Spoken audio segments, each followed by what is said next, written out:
What is good, MexitPlanners? Welcome to another edition of the Yucatan News Weekly Update. I want to give a huge shout out to the supporting members who make this video possible. What's up, Will C, Vicky Lockett, Roy Green? Thank you guys for becoming the newest members and making this video possible. Funny story, I forgot to renew the subscription on my newspaper recently, so y'all are definitely making a difference. Thanks again. So today I got a lot of information to give y'all, so let's jump right into it. All right, hitting all the top stories. First, we are back in the green light, semaphore green in the state of Yucatan. Both at a federal and a state level, we're back green, which means everything is open. Large-scale events can happen as of March 1st, events of over 500 people or more. Also, we are still maintaining the same COVID safety protocols, which means we're obligated to wear our mask anytime we're outside of our homes. We're also sanitizing our hands and feet and taking temperatures at all stores and restaurants. So we're back in green. The numbers are looking good. The 7-day average for new cases is 41, and yesterday they reported 11 new cases. So things are looking good. On Sunday, March 13th, the US goes into daylight savings time.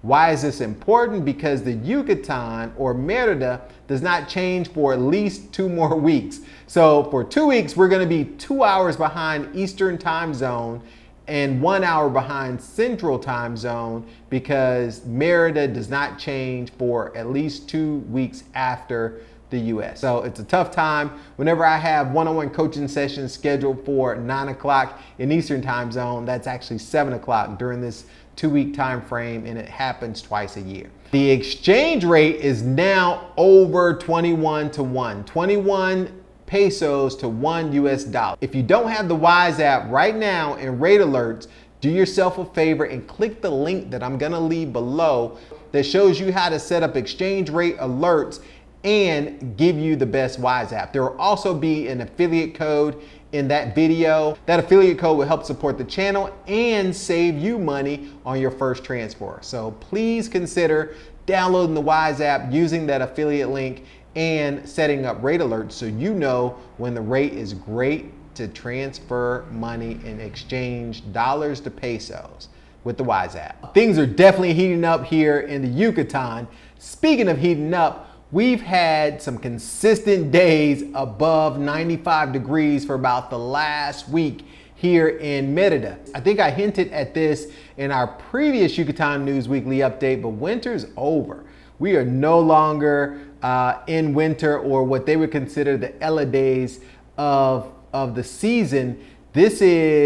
We're just now warming up. And when I say warming up, this week, we're expected to be in the 97 degree Fahrenheit range for most of the days. On Friday, they're expecting 99 degrees Fahrenheit. So we're not quite at 100 yet, but things are heating up, and this isn't even the hottest month. The hottest month is April, late April, early May. So the hottest month is actually May, and we're gonna be warm all the way until October of next year. So all those beautiful spring-like days that we've had, say goodbye, because they're gone. And if you're coming down, make sure you bring your short pants. In another weather-related story, the farmers have predicted a high cyclonic activity season this year. So they're expecting to have more cyclonic activities. They predicted this in a rather old school fashion. They look for elon clouds in the sky, which are iridescent clouds that kind of tell them, that predict what the cyclonic activity is going to be. So they're predicting a higher than normal cyclone season or hurricane season here in the Yucatan. We're not generally directly affected by hurricanes unless the storm forms in the Gulf and somehow spins down to us. Then, that's a different story. But all the homes here are made of concrete, so they're, definitely rated to withstand some serious winds. Switching gears, there's a decline in the economic forecast for Mexico for the year 2022. There are several reasons that they're forecasting an economic decline in Mexico in 2022. The electricity reform, or the 4T legislation proposed by AMLO that we've talked about in previous Yucatan News Weekly updates, has stifled foreign investment. There's also low domestic consumption due to inflation. The staples of lemons and avocados have reached record high prices, in the last couple of weeks. Lemons have reached a price of over 60 pesos per kilo, up from 12 pesos a kilo back in December. However, the Yucatan is expected to grow 2 to 4% in 2022. The state of Yucatan is fourth in the employment rate in the nation, and the unemployment rate is only 2.1%. The average monthly salary in Yucatan is 12,000 pesos, which is an increase of 22% over the previous year. Let me put that into context. The average monthly salary in the Yucatan is basically $600 on a 20-to-1 conversion rate, and that's up from $494 in the previous years. Do me a favor, let me know if you like this desk setup or if you like it better when I stand and talk to you with the Yucatan News Weekly update. In other news, Telcel has announced 5G service in 18 cities here in Mexico. They have deployed more than 2,000 cell phone towers with 5G capacity in 18 of the largest cities in Mexico. They have plans for more than 5,000 towers by the end of this year to cover more than 120 cities in Mexico. This is great news because the LTE speeds in Mexico are out of this world. I've seen people get up to 150 meg on Telcel on their cell phones when they have the Telcel service plan. With my AT&T service plan using Telcel towers on LTE, I generally get 75 to 80 meg of download speeds on Telcel. So their LTE is already pretty darn fast, and now they're going to 5G, which is just gonna be phenomenal. However, this week I did try to go and get a 5G Telcel plan for my iPhone 13 Pro Max, and I was told that the iPhone right now does not support 5G in Mexico. I did do some research because I couldn't believe that, right? My iPhone definitely supports 5G, but I think it's a problem with the phones that are sold here that there's an update that's happening later this month. So I'm gonna press a little harder and see if my phone from the States will support 5G, or if it's just an iOS thing and they don't have the 5G service available for iPhones. Either way, right now, I'm told that it's not supported by Telcel, but it'll be coming soon. Switching gears to Progreso. The Malecón is undergoing the final stages of its renovation. So they've already renovated quite a bit of the Malecón. They are now renovating from, they're now doing works from calle 70 to 78 of the Malecón. So they're ripping up the pavement, they're doing new things, adding new barriers, but this area is under construction to get things ready for the beginning of the summer beach season. Tourism is increasing in Progreso. 200 new blue umbrellas arrived at the beach just this past week. I reported in a previous Yucatan News Weekly update that they decided to put all of those umbrellas in a line. So now you have 200 umbrellas that will generate shade. You also have palapas, but they're all lined up so that it doesn't obstruct the view to the ocean. So everybody has an equal view down to the ocean, and you have the opportunity to bring your own umbrellas if you're hanging out on the Malecón on the beach. Speaking of revitalized plans for Progreso, Progreso has a plan to become the cleanest city in Mexico.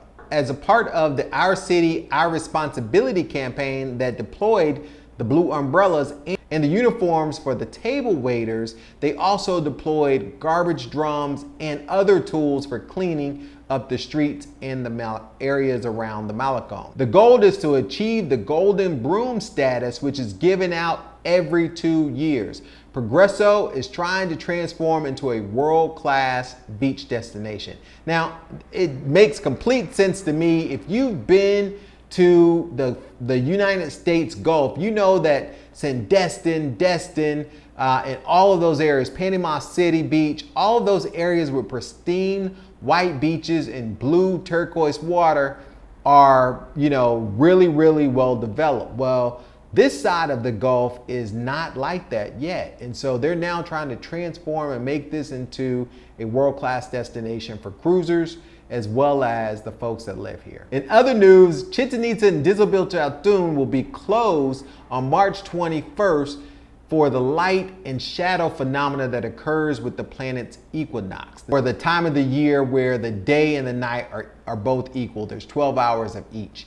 That happens around March 21st. At the ancient Mayan ruins, in Chichen Itza, a serpent actually appears on the main pyramid. And then in Dzibilchatun, I believe there's another thing that exits out of the pyramids during that time of the light and shadow situation. So it happens around 5 or 6 p.m. But because there's so many people that want to go and see this phenomenon, again, Chichen Itza is the most visited tourist site in all of Mexico, and it is a 7 wonders of the world. In 2019, they had over 14,000 tourists that would attend this event. So this year, to avoid the large crowds, to avoid becoming a super spreader event, they are closing the ruins on the 21st. Entrance to Dzibilchatun, which I may be completely butchering that name because it is a Mayan name, the entrance is being blocked by the owners of the Shoutout land because they're pushing for more pay or requesting more entrance money. So it's closed right now already, but Chichen Itza is also going to be closed during that time. Switching to some weird news, they're clowning in Progreso and it's not funny. So recently, a week ago, a clown came by a house where there was a 2- and 3-year-old playing in the front yard. The clown was accused of trying to kidnap the 2- and 3-year-old by luring them to the street with his balloons. Luckily, the parents saw what was going on. They called the police. The guy was arrested the same day. The guy was not from the area of Progreso. He was actually from one of the colonials outside of Merida Mexico. It was reported that the gentleman was released the very next day from jail, and the parents and the grandparents were not too happy about that. The grandmother of the kids learned through social media that this guy from Chichen was released and had plans to return back to that community. The grandmother said the family of the children warned that he better not come back to that area or else, right? So it's a little sticky situation, a little tense situation. I haven't read anything else about it or if the guy returned, but they're not playing around with child safety, and this made the news, which, a clown, someone showing up in a clown suit trying to entice kids seems a little off to me. Anyway, that is the Yucatan News Weekly update for the beginning of March. I hope you guys enjoyed it. Thank you so much for your time and attention. If you like this video and you want to see more, check out this video right here. Until next time, thank you guys for joining. This is MexitPlans Monty. I'm out.